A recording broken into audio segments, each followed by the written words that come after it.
Hi అండి, అందరికీ నమస్కారం. తెలంగాణలో కాంగ్రెస్ ప్రభుత్వం ఏర్పడడం అనేది జరిగింది. కాంగ్రెస్ ఏర్పడినప్పటి నుంచి 6 గ్యారంటీల పైనే ఫోకస్ అనేది పెట్టడం అనేది జరిగింది. మరి ఒక అద్భుతమైనటువంటి పథకం గురించి కాంగ్రెస్ ప్రభుత్వము ఒక అప్డేట్ ఇవ్వడం అనేది జరిగింది. మన ఛానల్ని లైక్ చేసి సబ్స్క్రైబ్ చేయండి. కింద కామెంట్ రూపంలో మీ అభిప్రాయాన్ని తెలియజేయండి. తెలంగాణ కాంగ్రెస్ ఇందిరమ్మ ఇంటి గురించి ఒక అప్డేట్ ఇవ్వడం అనేది జరిగింది.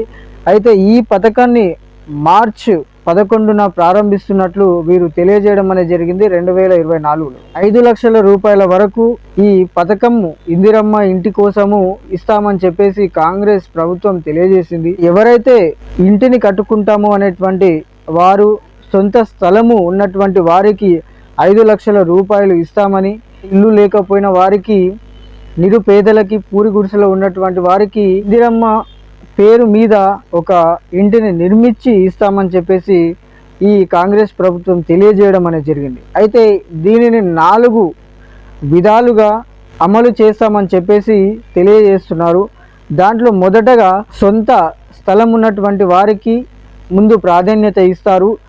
తర్వాత ఇల్లు కట్టుకునే వారికి రాబోయే రోజుల్లో వారికి సొంత ఇల్లుని నిర్మించి ఇస్తామని చెప్పేసి ఈ 2వ దశలో వారు తెలియజేస్తున్నారు. ప్రతి నియోజకవర్గానికి 3200 ఇళ్లను మంజూరు చేస్తాము అనేటువంటి మాట వీరు చెప్పడం అనేది జరిగింది. అయితే 5 లక్షల రూపాయలు ఏ విధంగా ఇస్తారు? ముందుగా సొంత స్థలం ఉన్నటువంటి వారికి అని అంటే, బేస్మెంట్ లేపినటువంటి సందర్భంలో 1 లక్ష రూపాయలు ఇస్తామని చెప్పారు. డాబా వేస్తున్నటువంటి సందర్భంలో 1 లక్ష రూపాయలు ఇస్తామని చెప్పారు. అయితే గోడ నిర్మాణము ప్రారంభించినప్పుడు అది పూర్తయిన తర్వాత 2 లక్షల రూపాయలు ఇస్తారు. మొత్తం పూర్తయ్యాక 1 లక్ష రూపాయలు ఇస్తారు. అయితే ఈ పథకము చాలా వరకు మధ్యతరగతి వారికి ఉపయోగపడుతుంది. సొంత ఇంటి కల నెరవేర్చుకోవాలన్నటువంటికి ఈ పథకము ఎంతగానో ఉపయోగపడుతుందని చెప్పొచ్చు. అయితే ఎలాంటి ఇల్లు లేనటువంటి వారు ప్రభుత్వము అభయహస్తము అనేటువంటి ఒక దరఖాస్తును మీ ముందు పెట్టడం అనేది జరిగింది. దాంట్లో మొదటి దశ అనేది అభయహస్తం కోసం అప్లై చేసుకోవడం అనేది జరిగింది. 2వ దశను ప్రారంభిస్తామని చెప్పారు.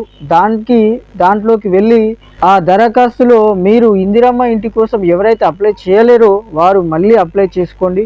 అప్లై చేసుకున్న తర్వాత మీరు ఈ పథకంలో మీరు అర్హులుగా గుర్తించబడతారు. గుడిసెలు ఉన్నటువంటి వారు, మట్టి గోడలు ఉన్నటువంటి వారు కూడా ఈ పథకంలోకి అర్హులుగా గుర్తించబడడం అనేది జరుగుతుంది. కాబట్టి మీరు ఎవరైతే సొంత ఇంటిని నిర్మించుకోవాలని అనుకుంటున్నారో వారు ఈ పథకం కోసము మీరు అప్లై చేసుకోండి.